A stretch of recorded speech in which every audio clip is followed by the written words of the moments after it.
You ever check your bank account late at night? Like when everything's quiet, no distractions, just you and that number staring back at you? And it's not impressive, not even close. Maybe it's 327s or 1,842s, or if you've been grinding for a while, maybe it's hovering around $4,000, $5,000.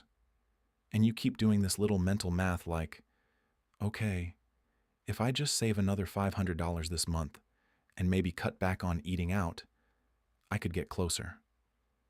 Closer to what, though? Because for some reason, that first $10,000 feels like this invisible wall, like once you hit it, something changes. But until then, it feels like you're stuck in slow motion. And honestly, it's exhausting. I've spent way too much time thinking about money, not just how to make it, but how it feels to chase it, the weird psychology behind it. Why saving your first few thousand feels harder than anything that comes after, and why people who eventually build real wealth almost always struggle the most at the very beginning.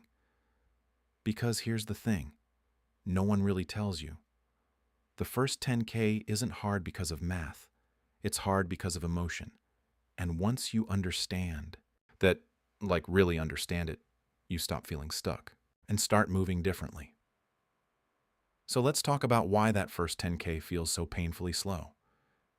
At the beginning, every dollar feels heavy, like saving $100 actually means something. You feel it.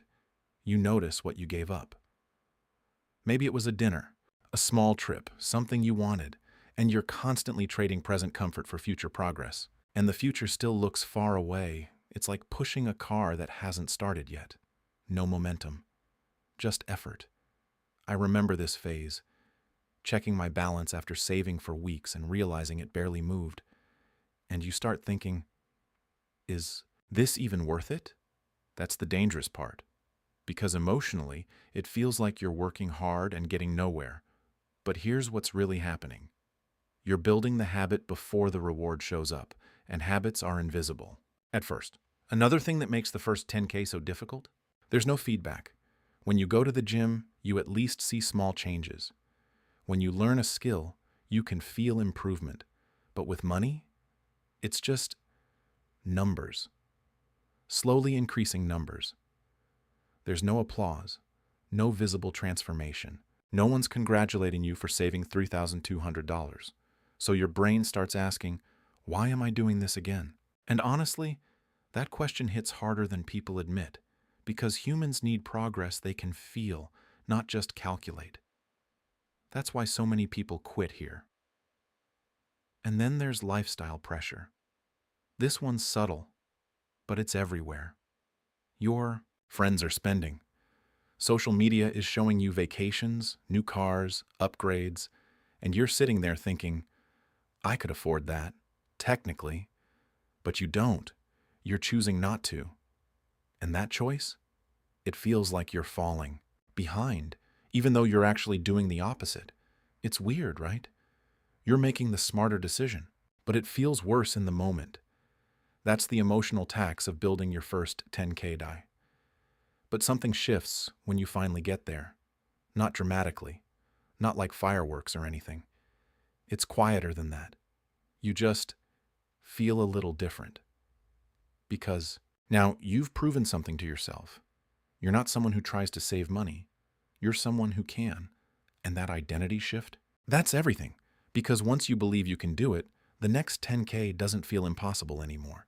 It feels repeatable. So what do you actually do with all this? First, stop measuring your progress emotionally. I know, easier said than done. But seriously, your feelings will lie to you in this phase. They'll tell you it's slow, pointless, not working. Ignore that. Look at the numbers, track them, trust them. Second, make the process automatic. The less you rely on motivation, the better. Set up systems, small habits, whatever it takes. So you're not constantly debating every dollar, because willpower burns out fast, systems don't. And third, zoom out. You're not just saving money, you're rewiring how you think about it. That takes time. At the end of the day, the first 10K is hard because it asks you to change before you see results, and that's uncomfortable. But it's also where everything begins. So if you're in that phase right now, stuck between effort and visible progress, just know this: you're not behind. You're not failing. You're in the part that most people quit. And if you keep going, even when it feels slow, even when it feels pointless, that's exactly what makes it work.